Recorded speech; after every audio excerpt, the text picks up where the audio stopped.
Meanwhile, for their translation of what just transpired, let's bring in Newt Gingrich, former Speaker of the House. We've got Daniel Hoffman, former CIA guy, and Ainsley Earhardt, who is live in Helsinki. Mr. Speaker, from what you heard from the president just within the last hour in Helsinki, does that tip his hand what he's going to be talking to Mr. Putin about in the next 90 minutes? I don't know if it tips his hand. I think he's pretty clear about what he would like to talk about. He sidestepped a couple of unpleasant questions in order to stay positive.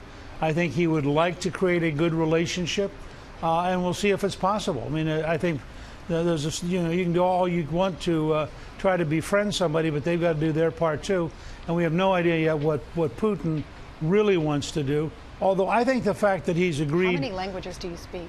I think the very fact that he's willing to do an interview with Chris Wallace, for example, is a good sign. I think Putin thinks this is a moment for a charm offensive. He's going to try to be positive, and I think it'll be interesting to watch over the next few hours. Yeah, Daniel, I want to bring you in. You've spent a lot of time on the ground there in Moscow. You have a better understanding of how President Putin thinks and the man that he is. Is he coming to the table today in good faith?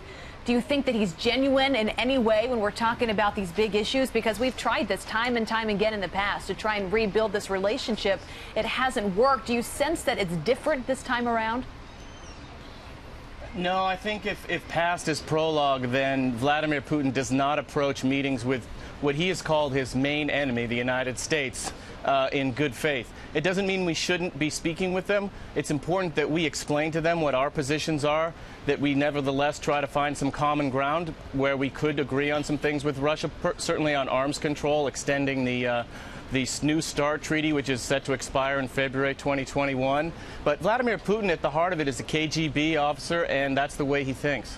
Yeah, guys, you have to know this about Dan. He's been great, a wealth of information for our team here in Helsinki because he served here. He was the station chief in Moscow as a CIA officer. He also worked in Iraq and Pakistan, speaks so many different languages, was able to communicate with people from waiters to cab drivers to folks that were trying to give us information here on the ground. So we thank you for being here. We were talking just before we came back on air. Something that you wanted to speak about was the delay. First, it was Vladimir Putin that delayed the summit, and then our president delayed coming here to the palace. Right. Vladimir Putin loves to keep his foreign interlocutors waiting. It's it's a common tactic that he uses. I think he kept Secretary Kerry waiting for hours once when he was visiting in Moscow. For hours? And in this case, President Trump kind of beat him at his own game by holding at the hotel and making it clear that he's the champ, as Brian Kilmeade rightly noted, and Vladimir Putin's kind of the challenger.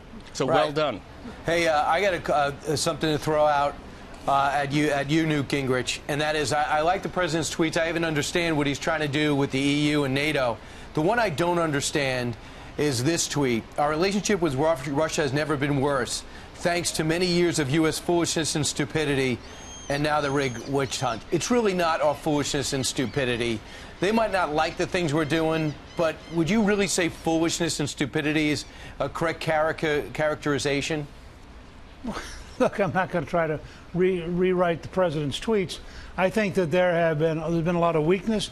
The comment that was just made is the key to this whole thing, and goes back to both President Bush and President Obama. This is a KGB agent. He was trained by the KGB. He had a very good career in the KGB. He deeply, deeply dislikes the United States and feels very bitter that we won the Cold War, and then we actually had the audacity to say we won it. So you have to deal with him as a guy who is every morning gets awake trying to figure out how to strengthen Russia and how to rebuild Russia. And I think the efforts to try to get him to be normal don't get you anywhere. What you have to do is say, this is who he is. Now, can we work things out given that that's true? And I think there have been times that we have sent all sorts of signals. I mean, the Obama red line, for example, in Syria, after which nothing happened. The way in which we tried to deal with Russia in the late part of the Bush administration, where we showed them no respect at all in the Balkans, and promptly they invaded the country of Georgia.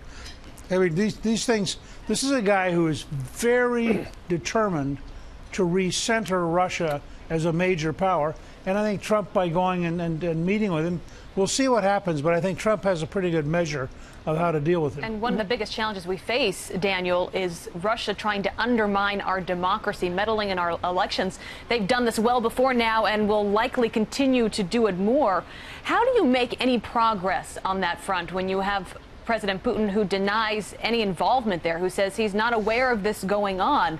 How do you approach this in the meeting as it's going on right now? And I'm sure it's being brought up. How does President Trump talk to him about this, and how do you make any progress when the other side denies it's happening? I mean, if I were advising the president, what I would say is moral suasion just doesn't work with Vladimir Putin. Sometimes you kind of have to rap him on the knuckles and make him feel a little bit of pain. And so this president has shown that when he draws a red line, he takes action, as he did in Syria after Assad used chemical weapons. I would say to Vladimir Putin, I wouldn't ask him if they've meddled in our elections and used cyberspace to do it. I would just tell them we know they're doing it, and if they continue to do it, we're going to make them pay a price for it. Daniel, how's the Russian media handling all this?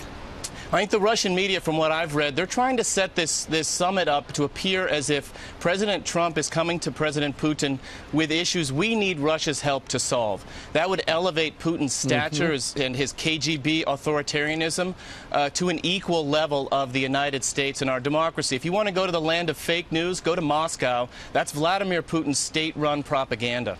Newt, the president said during his press availability just about an hour ago that he hopes to have an extraordinary relationship with Russia.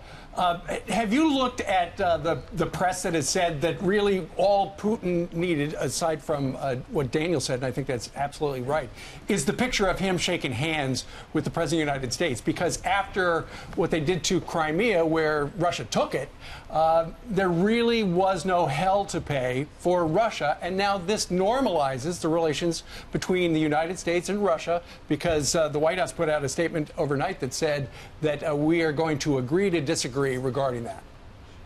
Well, look, I think this president has a very different approach to how you deal with leaders.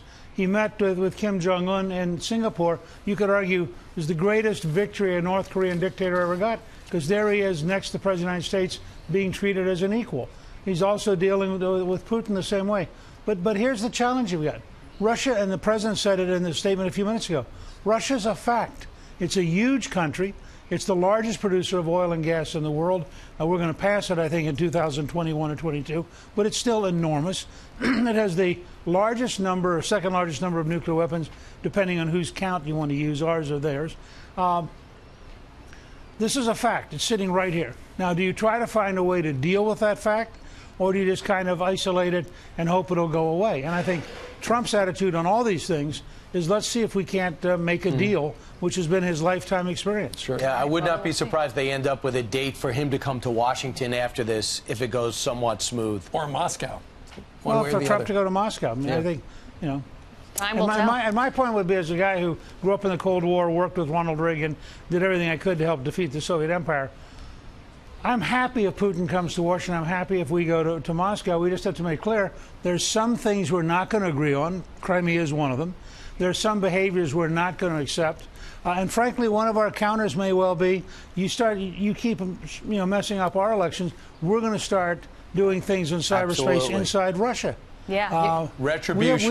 We have tools. We have tools too. Absolutely. Speaker Gingrich, always good to have you with us. Daniel Hoffman, Ainsley, we will be back. Great to have you guys, as always.